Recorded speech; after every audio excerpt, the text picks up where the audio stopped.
नमस्कार, जय महाकाल। आप सभी का बहुत बहुत स्वागत है मेरे और आपके इस YouTube channel the revive astro में। आपने कभी सोचा है कि यूनिवर्स यानी कि हमारा ये जो ब्रह्मांड है ये कितना ज़्यादा अमेजिंग बना हुआ है। यहाँ पर बहुत सारी चीज़ें ऐसी होती है जो हम चाहते हैं वो हमें नेक्स्ट मिल जाती है, लेकिन कई बार हम कुछ चीज़ें मांगते मांगते थक जाते हैं लेकिन हमें मिल नहीं पाती। क्या आपने सोचा ये क्यों होता है?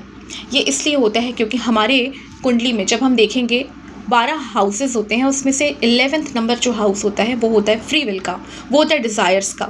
वहाँ हम जो मांगते हैं वो हमें मिलता है, लेकिन कई बार हमें निराशा भी हाथ आती है कि चीज़ें मांग रहे हैं लेकिन मिल नहीं रहा है। हम मेहनत भी करते हैं, हम बहुत सारी चीज़ें करते हैं, उपाय भी करके थक जाते हैं लेकिन मिल नहीं पाता। ये इसलिए होता है क्योंकि जब हम 11th हाउस के रेमेडीज़ या उपाय करते हैं, जो डिज़ायर्स हमारे मन में है, वो चीज़ें हम चाहते हैं, तो उसके साथ साथ हमारे कॉस्मिक एनर्जी के साथ हमारे बॉडी को अलाइन होना भी बहुत ज़रूरी होता है। ये इस तरीके से समझ सकते हैं कि फ्री विल यानी हमारे लाइफ का जो फ्री विल हाउस है उसको एक्टिव करने के लिए हमारे अपने आप को भी एक्सेप्टेंस लेवल पे ले आना पड़ता है, तभी हमें वो एनर्जी मिलती है, हम एब्जॉर्ब कर पाते हैं और धीरे धीरे वो जो चीज़ें हमें डिज़र्व करते हैं वो चीज़ें हमें मिल पाती है लाइफ में। इस चीज़ को पाने के लिए हमें कुछ ना कुछ कीमत ज़रूर चुकानी पड़ती है। लाइफ में कोई भी चीज़ बिना कीमत चुकाए नहीं मिलता, ये आपको भी पता है, हमें भी। इसलिए वो क्या कीमत है इसके बारे में हम बात करेंगे ताकि आपकी जो विशेज़ हैं वो इस नवरात्रि पूरी हो सके, इसकी पूरी कोशिश करेंगे हम। इसके पहले अगर आपने ये चैनल सब्सक्राइब नहीं किया है तो ज़रूर सब्सक्राइब कर लें, क्योंकि यहाँ पर हम सिर्फ और सिर्फ सच्चाई की बात करते हैं, फैक्ट्स की बात करते हैं। तो चलिए बात करते हैं आगे। नवरात्रि में जो ब्रह्मांड होता है वो पूरा ओपन होता है, खुला होता है, यानी आकाश में जो वाइब्रेशंस होती है वो हमारी बॉडी में एक्सेप्ट करने के लिए, एब्जॉर्ब करने के लिए रेडी होती है।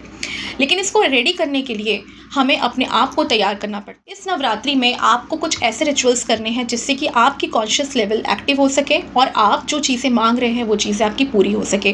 क्योंकि एक चीज़ मैं आपको बता दूं कि जब भी आप कोई रेमेडीज़ करते हैं, रेमेडीज़ में हमेशा बोलती हूँ कोई मैजिक नहीं है। जब आप रेमेडीज़ करते हैं, बहुत सारे लोगों से आपने सुना होगा 2 मिनट का उपाय, 5 मिनट का उपाय, ये उपाय नहीं होते हैं। जब भी हम कोई रिचुअल्स करते हैं, कोई भी हम रेमेडीज़ करते हैं, वो एक प्रोसेस होता है जिसको लगातार करते रहना पड़ता है।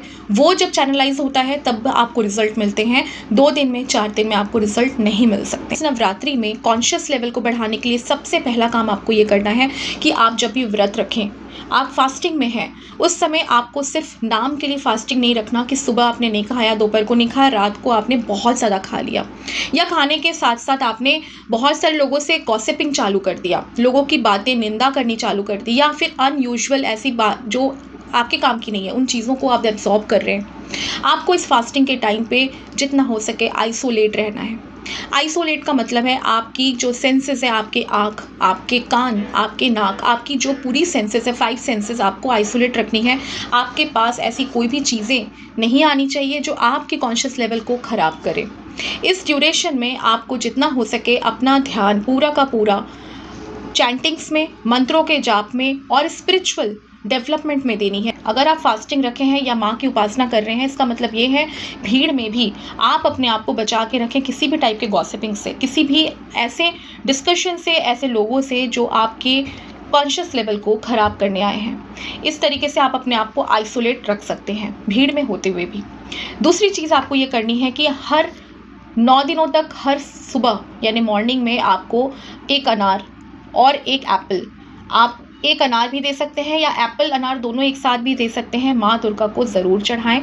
थोड़े से फूल चढ़ाएं और प्रसाद के तौर पे सुबह आपको यही ग्रहण करना है। ऐसे लोग जिनको हमेशा फील होता है कि इनके ऊपर नज़र लग जाती है, किसी ऑरा का इफेक्ट आ जाता है, लोगों के बीच में बैठते इनका मन खराब हो जाता है, तबीयत खराब हो जाती है, ऐसे लोगों को कवच यानी कि माँ दुर्गा का जो कवच का पाठ है उसको करने की बहुत ज़रूरत है। इस 9 दिन तक आपको कवच का पाठ है। अगर आपको अपने अंदर से डिप्रेशन फील होता है, ऐसे लोग जिनको अपने अंदर से खुशी नहीं होती, वो हमेशा दुखी रहते हैं दूसरों को देख के, या अपने आप में ही वो हमेशा दुखी रहते हैं, कभी खुश नहीं हो पाते, उनको अर्गला स्तोत्र का पाठ इस नवरात्रि में ज़रूर करना चाहिए। और नेक्स्ट सबसे इंपॉर्टेंट चीज़ की बारी आती है कुंजिका स्तोत्रम की।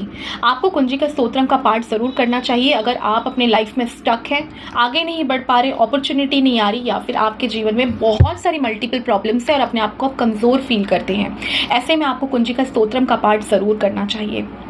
ऐसे लोग जिनके हेल्थ में बहुत ज़्यादा इश्यूज़ चल रही है, ऐसे लोगों को इस 9 दिन तक अपने आप को बहुत ही सात्विक खाना खाना चाहिए, सात्विक भोजन करना चाहिए और साथ में माँ दुर्गा के कवच की उपासना ज़रूर करनी चाहिए। इससे आपके हेल्थ इश्यूज़ में भी बहुत सुधार आएगा। माँ को ऐसे बिजनेसमैन जो कि अपने बिजनेस को आगे बढ़ा रहे हैं लेकिन बहुत अच्छे से नहीं बढ़ पा रहा या बढ़ रहा है स्लो मोशन में बढ़ रहा है, तो ऐसे में आपको माँ दुर्गा को लाल कमल के फूल या फिर गुड़हल का फूल ज़रूर चढ़ाना चाहिए। ऐसे लोग जिनको अपने सोसाइटी में नाम कमाना है, यानी कि नेम फेम चाहिए, लेकिन आपको नाम नहीं मिल पाता, लोग आपको रिकॉग्नाइज नहीं कर पाते हैं, ऐसे में आपको एक चांदी का छत्र यानी कि माँ को एक सिल्वर का छत्र ज़रूर चढ़ाना चाहिए, या अपने मंदिर में चढ़ा सकते हैं या किसी टेम्पल में जाके भी वहाँ चढ़ा सकते हैं। जीवन में हस्बैंड वाइफ में रिलेशनशिप इश्यूज है, बनता नहीं है एक दूसरे का या फिर डिवोर्स तक की स्थिति आ चुकी है, ऐसे लोगों को इस नौ दुर्गा में माता को श्रृंगार ज़रूर चढ़ाना चाहिए और साथ में आपको कवच का पाठ ज़रूर करना चाहिए। अगला स्तोत्र का पाठ भी आप कर सकते हैं। को इस 9 दिनों में रेडी कर लेना चाहिए अपने ब्रह्मांड की ऊर्जा को अपने साथ सम्मिलित करने के लिए। हमारे बॉडी में हमारी जो शरीर है वो पूरी की पूरी एक यंत्र है। इस यंत्र में कोई भी आप एनर्जी को एब्सॉर्ब कराना चाहते हैं तो उसके पहले आपको पहले रेडी होना पड़ेगा, और इस रेडी करने के लिए ये जो 9 दिन है ये लाए गए हैं। इस 9 दिनों में ही आप अपने आप को तैयार कर सकते हैं ताकि आने वाला जो समय है वो आपके लिए असीमित अपॉर्चुनिटीज़ लेके आए, यानी कि ऐसी ऐसी अपॉर्चुनिटीज़ जिसके लिए आप हमेशा से सोचते थे, उसके लिए इस 9 दिन आप अपने आप को तैयार करेंगे। तो आई होप आप सभी को ये समझ में आ गया होगा कि किस तरीके से नवदुर्गा में नवरात्रि में आपको 9 दिन किस तरीके से उपासना करनी है और आपको क्या क्या रेमेडीज़ करनी है, खास रेमेडीज़ करनी है, जिससे आप बहुत लंबे समय के लिए तैयार हो जाएंगे और अपनी जितनी भी विशेष है, जितनी भी डिज़ायर्स हैं, इसको आप पूरी कर सकेंगे। तो इन सभी के साथ आप सभी से विदा लेती हूँ। नमस्कार, जय महाकाल।